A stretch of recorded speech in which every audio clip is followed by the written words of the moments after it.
Нами, то есть каждым человеком, управляют его ценности и убеждения. Ценности – это то, что мне важно, это то, что я очень хочу получить или очень не хочу потерять. Это то, что вызывает во мне какие-то эмоции и чувства. Если я о чем-то говорю, если это является моей ценностью, это вызывает во мне какие-то эмоции. И чем большая ценность, тем больше чувств, больше эмоций у меня это вызывает. Если я что-то чувствую, значит мне что-то важно. А наши убеждения – это наши выводы из нашего эмоционального опыта по поводу наших ценностей. Допустим, есть ценности семья, отношения, деньги, власть, самореализация, все что угодно, имущество, безопасность. Это те вещи, которые как-то откликаются эмоционально в каждом человеке. И у каждого человека за каждым таким словом, за каждым понятием свой эмоциональный отклик. На этом основывается то, что называется в НЛП калибровка. Чтобы мне узнать твои ценности, я могу с тобой поговорить про то, какое место в жизни, в твоей жизни занимают отношения. Как важно тебе зарабатывать деньги, насколько принципиально тебе иметь там большой капитал. То есть я говорю вслух эти слова, задевая эти струнки, задеваю эти камертоны, колокольчики и смотрю, насколько ты реагируешь как-то. И то же самое по поводу меня. Чтобы мне по поводу себя точно знать, что мной движет, что на самом деле для меня важно, какие у меня на самом деле истинные, а не навязанные ценности, я думаю, какой у меня внутренний отклик, какие у меня эмоции, когда я думаю, например, про деньги, или про власть, про самореализацию, про детей, про родных, про близких, про безопасность и так далее. Прямо как сомелье такой эмоциональный. Я причувствуюсь к каждому слову, какой резонанс, какой отклик у меня это вызывает внутри. И делаю выводы, что для меня более ценно, более важно, что менее. И исходя из того, что именно ценности управляют моей жизнью, движут мной, заставляют меня что-то делать или заставляют меня что-то не делать, я обращаю внимание, вот насколько мне жить как-то вкусно, я получаю удовольствие от жизни, насколько я имею то, что я хочу иметь и так далее. И если вдруг у меня где-то здесь страдания, если мне от чего-то плохо, то, что мне важно, я не получаю, или то, что я имею в жизни, мне важно как-то избавиться от этого, я обращаю внимание на то, почему это происходит. И здесь мы начинаем говорить про убеждения. Видимо, что-то с моими убеждениями неправильное, потому что убеждения, по факту, это те выводы, которые я сделал по поводу своих ценностей, исходя из старого опыта. Если опыт был неадекватный, травматичный, какой-то искаженный, навязанный, то я как будто бы живу по неправильной инструкции по эксплуатации и страдаю, чего-то не получаю. Например, мне хочется денег, допустим, или теплых доверительных отношений, но убеждения по поводу денег и отношений у меня неадекватные, то, что называется токсичные. Например, что отношения – это боль, страдание и предательство. Потому что у меня в прошлом был именно такой опыт. И, соответственно, у меня было сформировано убеждение, что отношения – это боль, страдание, тяжелый труд, предательство, никому доверять нельзя и так далее. Я страдаю. Я здесь могу говорить о том, что мои убеждения неадекватны, они токсичны, мне с ними плохо, они разрушают мою жизнь. То же самое по поводу денег. Если я считаю, что деньги это опасно, деньги это нечестно и так далее, скорее всего, у меня был в прошлом опыт, где ценность деньги было как-то связано с чем-то опасным, с тревожным, возможно, там родители, возможно, мое окружение по поводу денег так реагировали, я заразился, я впитал эту эмоциональную реакцию и так далее. То есть наши убеждения – это некие конструкции, выводы, построенные вокруг наших ценностей, того, что нами движет, исходя из прошлого эмоционального опыта. Соответственно, если сейчас я не имею то, что хочу, или имею то, что не хочу, или я чего-то не получаю, что-то в жизни не так, есть смысл обратить внимание на то, в соответствии с какими убеждениями я живу. Обновить эти инструкции по эксплуатации. Возможно, они не мои. посмотреть, может быть, они написаны кем-то другим или в другое время. И хорошая новость, что убеждение — это та конструкция, с которой очень относительно просто можно работать. Это дело техники, дело механики — разобрать ненужные убеждения и собрать нужные, актуализировать. В большинстве случаев я встречался с тем, что разделяют убеждения на ограничивающие и расширяющие, и ограничивающие считают плохими, ограничивающие считают плохими, а расширяющие хорошими. Но мне больше нравится подход, где есть ограничивающие и расширяющие убеждения, исходя из того, что ограничивающие меня фокусируют на чем-то. Например, деньги — это возможности, отношения — это счастье. Нельзя сказать, что вот у меня не возникнет желания избавиться от такого убеждения, что деньги — это возможности, отношения — это счастье, имущество — это безопасность и так далее. А расширяющие, они нас раз фокусируют, освобождают от какой-то причинно-следственной связи, очищают наши мозги. Например, деньги могут быть разным, много чем для человека. Для разных людей деньги могут быть разными вещами. Кому-то могут быть возможностью, кому-то целью, кому-то смыслом жизни и так далее. То есть расширяющие нас раз фокусируют, отпускают, а ограничивающие, они создают причинно-следственные связи. То, что нас программирует. А вот исходя из того, какие убеждения нам нужны, важны, полезны, а какие вредны, мне здесь нравится описание, мне здесь нравится модель, где есть ресурсные убеждения, а есть токсические убеждения. Ресурсные убеждения дают нам, соответственно, ресурсы.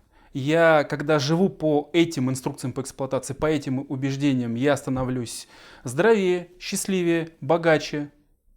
А когда я живу по токсическим убеждениям, я становлюсь более больным, бедным и несчастным. Здесь есть наше любимое словосочетание, аббревиатура БББНЗ, которую мы на одной из мастерских уже проходили. Убеждения ресурсные говорят мне о том, что, во-первых, я свободен, и на этом свете возможно все. Все, что я захочу, в принципе, теоретически можно получить.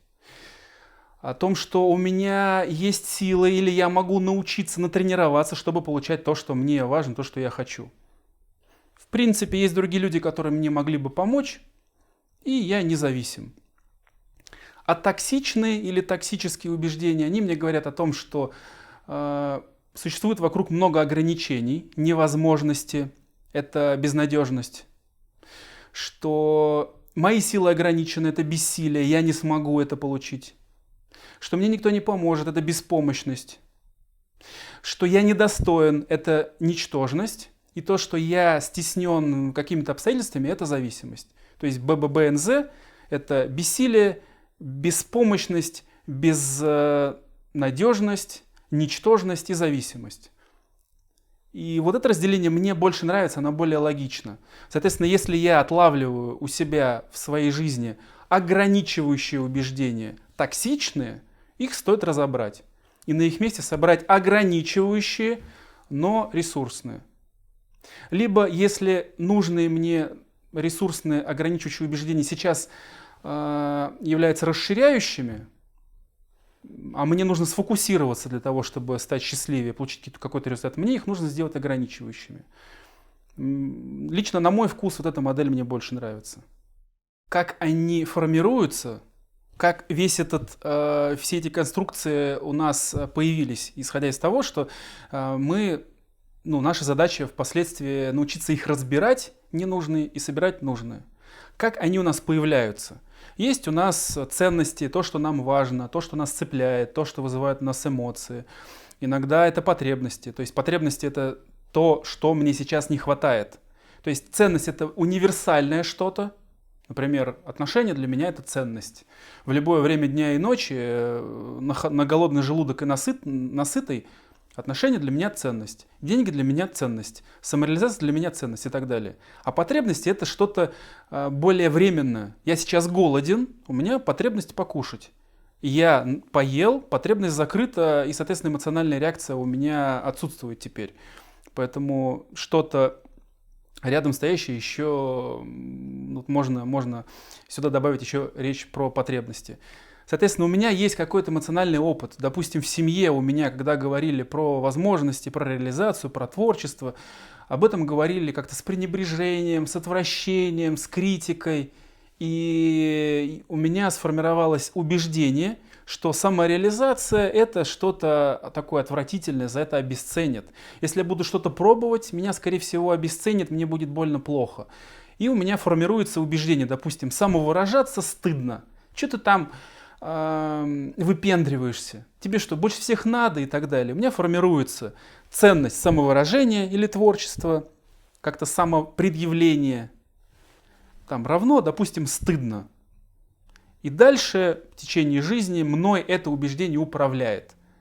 Я хочу добиваться результатов в том или ином контексте, а это убеждение меня ограничивает, оно меня травит, оно токсично. Оно мне говорит, ты недостоин. Вот буковка Н работает, ничтожность. Ты недостоин. Я этого не получаю, от этого я страдаю. Соответственно, чтобы разобрать это убеждение, мне нужно знать, из чего оно состоит. Здесь переходим в саму модель, из чего состоит убеждение. У любого убеждения есть некая логика. А равно Б, чем А, тем Б, если А, то Б и любая другая. То есть любое свое убеждение можно как-то привести в понятный, в полный вид, исходя из того, что это инструкция по эксплуатации моей жизни. Допустим, деньги – это возможность, то есть деньги равно возможность. Или давай какие-нибудь у зрителей возьмем примеры, какие убеждения сейчас, прямо сейчас не жалко разобрать. У убеждения есть сердце, некая логика. If, then, если, то, А равно Б, чем А, тем Б. Чтобы получить результат, нужно вкалывать. Результат и вкалывание, они связаны. Результат равно вкалывание. Чем больше я вкалываю, тем больше получаю результат. Логика ясна. Вот это сама логика, это содержание. Еще у убеждения есть цель. Она зачем мне нужна? Я пользуюсь этим убеждением для того, чтобы получить какой-то результат. Это цель убеждения. Есть причины убеждения. Что-то в прошлом происходило, где я научился. Может быть, мне кто-то сказал. Может быть, я у кого-то подсмотрел. Причины. Есть следствие, то есть те последствия, которые у меня в опыте были, когда я пробовал пользоваться этим убеждением. А есть контекст, где все это должно работать. И вот суть в том, что убеждение работает только если все 5, или можно угрубить причина, следствие, логика и контекст, все части убеждения истинны и эффективны. И чтобы разрушить убеждение, нужно нарушить хоть где-то либо эффективность, либо истинность, либо в причинах, либо в следствиях, либо в целях, либо в логике, либо в контексте. Допустим, чтобы получить результат, нужно вкалывать. Начинаем издеваться над логикой. Так-то вообще одно с другим не связано. Есть результат, а есть труд. Я могу противоположный пример найти. Например, посмотри, Петя получает огромный результат, а труда не вкалывает просто так. Противоположный. Все, истинность и эффективность я нарушил. Все, эта часть рассыпалась. Теперь смотрим, например, на контекст. Контекст — это какие-то условия. Где-то это работает, а где-то нет. Допустим, в Советском Союзе в шахте, в забое, действительно, чем больше результата тебе нужно, тем больше отбойным молотком тебе нужно долбить в породу, в руду. Там это эффективно. А допустим, в топ-менеджменте Газпрома или на фондовом рынке, допустим, это не так, а скорее наоборот. Чем меньше ты работаешь, допустим, анализируешь, тем, возможно, больше у тебя результат. Или другие какие-то противоположные примеры по контексту. Где это работает, а где нет. Мне здесь просто нужно найти какой-то контекст, где это точно не работает. Это нарушение того, что называется истинность и эффективность. Мы разрушаем по кусочкам. То есть убеждение, собранное вместе, оно не видно, и оно нами управляет. А если мы разобрали по кускам, каждый из кусков мы можем либо уничтожить, либо его переформатировать, сделать так, чтобы оно не работало. Теперь причина. Например, А с чего ты это взял? Где ты это видел? Кто тебе такое сказал? На каком опыте основано твое это убеждение? Кто тебе об этом сказал, где ты такое видел? Например, человек говорит, например, у меня трудно работали родители, дедушки, бабушки и так далее. Все они работали сильно для того, чтобы получить какой-то результат. И чем сильнее они вкалывали, работали, тем больше результата, поэтому я у них научился. Хорошо, супер. Человек рассказал нам про причины. И теперь я могу с этим блоком причины работать, точно так же нарушая эффективность и истинность. А знаешь ли ты, если у кого-то мог бы ты сейчас вспомнить, тоже противоположный пример, кого-то, кто получал больший результат при меньших вложениях, где наоборот, чем меньше он работал, тем больше результат он получал. Чей-то опыт. Вот опыт мамы, папы, бабушек, дедушек, окружения, супер, хорошо, в сторону. А есть ли другой опыт, опираясь на который можно сделать другие выводы? Ну, наверное, есть. Что может родиться? Допустим, вот такой-то успешный человек, такой-то человек, которому досталось все по наследству, такой-то человек, который получил это каким-то другим способом. И все, убеждение больше начинает рушиться. И теперь следствие. Как ты думаешь, к чему, к каким последствиям тебя приведет это убеждение, что чем больше ты вкалываешь, тем больше результат ты получишь. Соответственно, если ты хочешь получить больше результат, нужно больше вкалывать. Как ты думаешь, к чему тебя приведет это убеждение? Наверное, ты будешь упахиваться. И здесь можно перейти на то, что называется намерение. А как ты хочешь, чтобы у тебя было? Как ты хочешь, чтобы у тебя получился твой результат? Как ты хочешь, чтобы у тебя получился тот результат, который ты хочешь? Например, я хочу, чтобы он у меня получился с удовольствием и легко, и быстро. Раз, и мы уже воздействуем на следствие, на цели, на последствия. Таким образом, разобрав на 4 части, минимум на 4 части убеждения, нарушив логику во всех этих 4 убеждениях, я делаю так, что убеждение меня отпускает. А теперь из этих запчастей, из этого конструктора мне важно, потому что свято место пусто не бывает, важно собрать то убеждение вокруг тех же ценностей, которые мне нужно. Допустим, какое убеждение было бы для меня более ресурсным? Мы, соответственно, подбираем эту конструкцию под заказчика. Вот тот человек, который сейчас написал, важно его спросить, а как ты хочешь, чтобы звучало твое убеждение, чтобы оно было для тебя ресурсным? Например, я к себе применяю, мне понравилось бы вместо такого убеждения иметь, что максимальный результат ты получаешь, когда занимаешься своим делом, получаешь от этого удовольствие и отдачу.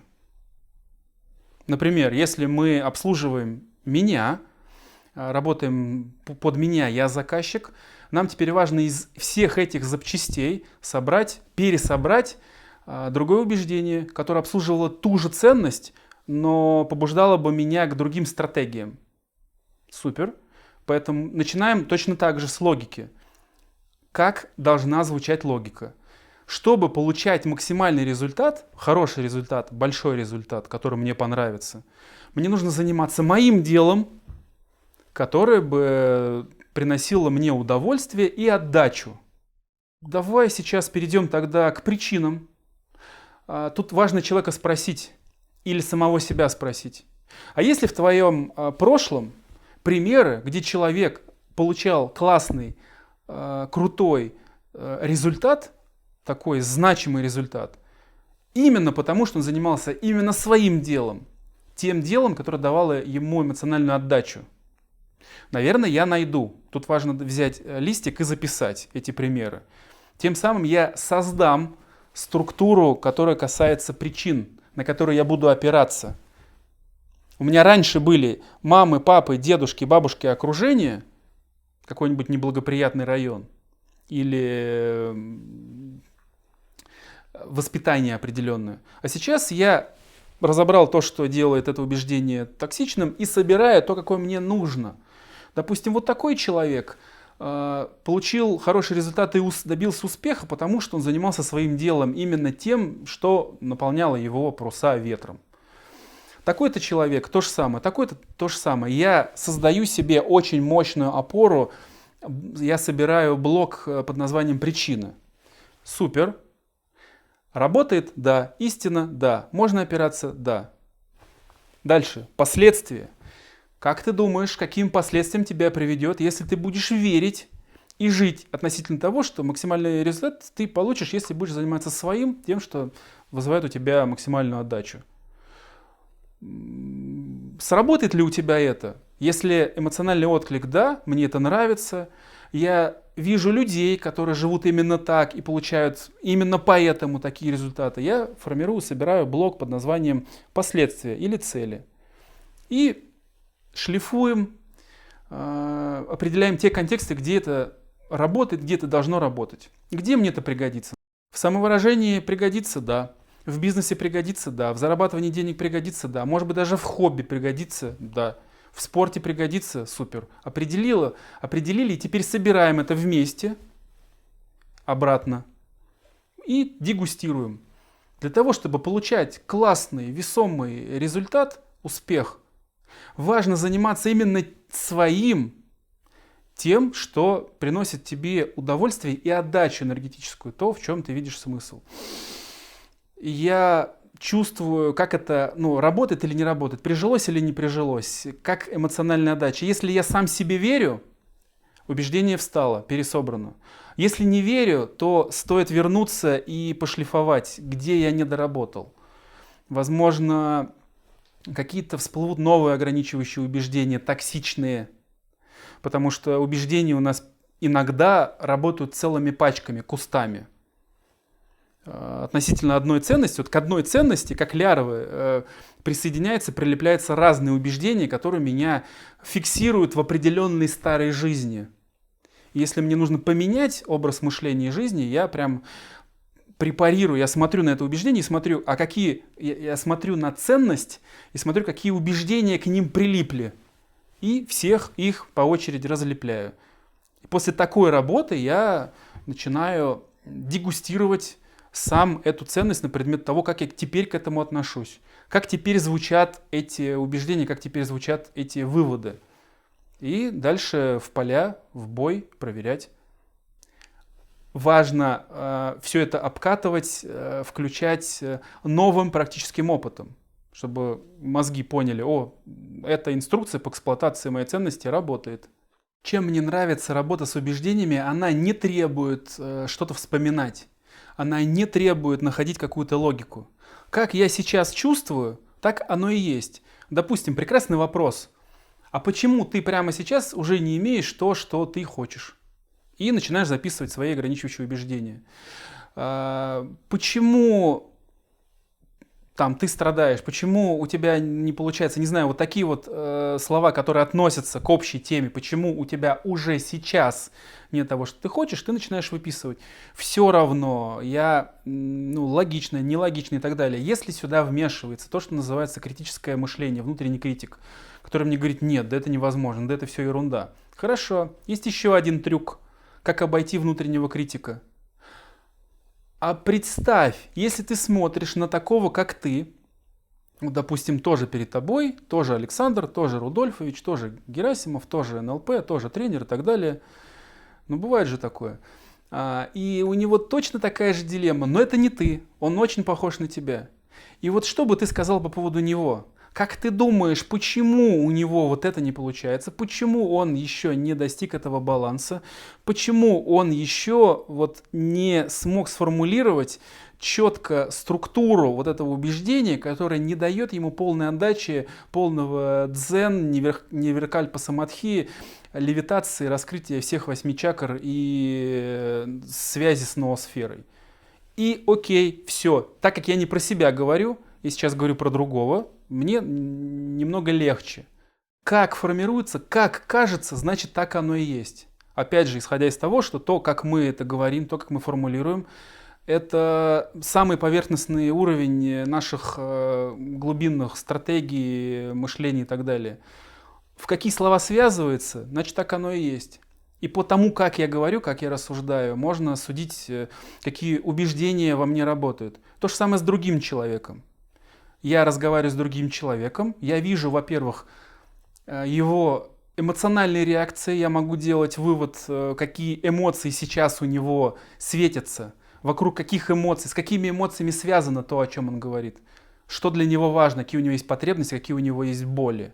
И потом я это могу использовать в вербовке, в психотерапии, в отношениях и так далее. И я слышу, как он выстраивает словесные конструкции, логические конструкции вокруг этих ценностей. Я слышу, на каких убеждениях он живет.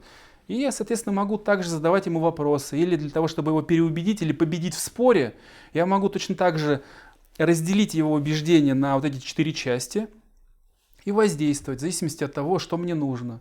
Допустим, передо мной группа избирателей, и мне важно их сначала включить в себя, и я говорю о том, что точно для них будет важно. Мы здесь все сегодня собрались, потому что нам важно навести порядок и так далее. Я беру прямо у них и высвечиваю наиболее общие ценности. И они все начинают смотреть на меня. Так, я услышал что-то, что срезонировало с моей ценностью. Он своим сейчас ротом в микрофон сказал что-то, что меня беспокоит. Наверное, сейчас что-то он будет говорить. Я собрал аудиторию, и дальше я начинаю разделять, в зависимости, ну, например, если мне нужно их в чем-то убедить. Допустим, справедливость, свобода, равенство, братство в причины. Еще наши отцы и дети для свободы, равенства, братства делали то-то, то-то, и это их привело к таким-то результатам. Там-то это работало, так победим. Все.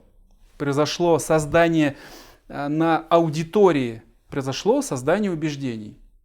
Если я смогу создать конкурирующее убеждение в голове, в психике другого человека, я могу создать у него внутриличностный конфликт, расщепление.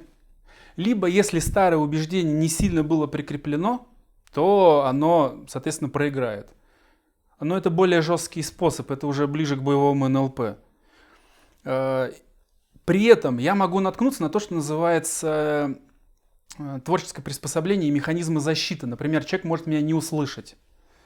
Если у него работает убеждение, что зайцы – это исчадие ада, вот у него просто вот ничего хуже на свете, чем зайчики, даже самые миленькие, не бывает. Вот у него такое убеждение. А я буду говорить о том, что ну давай заведем, или, например, зайчики – это хорошо, он меня не услышит.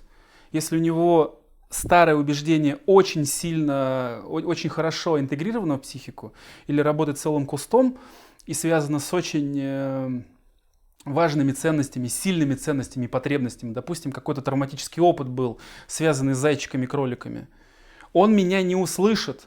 Поэтому для того, чтобы он меня услышал, мне сначала нужно взять его актуальное убеждение, разобрать, нарушить логику и истинность, и тогда у него откроются глазки и ушки.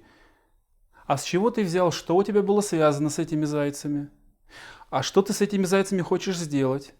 А как звучит у тебя, ну и так далее. Я вижу сейчас убеждение. Отношения – это что-то тяжелое, ограничивающее. Хорошо, я могу задать тебе вопрос про причины. Что же у тебя, Саша, было такое в прошлом, что сейчас ты об этом говоришь как об ограничении? Сколько же ограничений и тяжести у тебя было в прошлом, связанного с отношениями? Что же такое там было? Допустим, ты, даже если мне не рассказываешь, ты это вспоминаешь. Я обращаю твое внимание, ну ты наверняка именно ты сам и видел примеры счастливых семей, где наоборот без семьи было бы тяжело, где семья является опорой, источником счастья, источником вдохновения. И именно счастье было той основой, которая привело к тому, что человек чувствует себя хорошо, имеет то, что имеет сейчас. И очень рад, что именно такое убеждение у него возникло, что семья – это счастье, это самое важное, что и может быть в жизни. То есть я зашел через причины, перетащил тебя в следствие и через контекст проговорил тебе новую логику, новую структуру. Как ощущение? сердце, ядро – это ценность, за что меня сейчас взяли, почему я на это среагировал. Это во мне алчность сыграла, или страх, или гнев, или что-то другое, за какую ценность меня сейчас взяли. Как звучит логика, как звучит структура, где эта логика работает, где она уместна, а где нет. С чего я это взял, кто мне сказал, а можно ли этому доверять, каким последствиям это может привести. Я сам разобрал на 4 части, ну по факту на 5 частей, и смотрю, оно мне надо или нет. Собранное вместе, я его не вижу, оно работает, потому что я это не осознаю. Когда я разобрал это, я это вижу, это у меня в руках, это препарировано, как лягушка на операционном столе. С этим можно работать. Что нами движет, как это устроено? У нас есть наши потребности, ценности, то, что нами движет. Туда же можно прибавить инстинкт выживания, инстинкт самосохранения и так далее. То, что нами движет, ценности.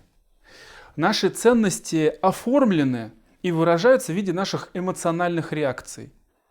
Это то, как мы реагируем, исходя из наших ценностей и потребностей, наши эмоции. Вот наши эмоции в лимбической системе как раз формируют наши вот эти вот нейронные связи. А убеждение – это еще выше, следующий листок, следующая, более высокая, более поверхностная конструкция. Убеждение – это то, что связывает наш эмоциональный опыт с нашими ценностями. И дальше идет речь и поведение. Соответственно, я могу реагировать, я могу работать с поверхностными структурами, с поведением и с речью, но причины от этого никуда не уходят. Если я хочу что-то поменять быстро, я могу обратить внимание на убеждение.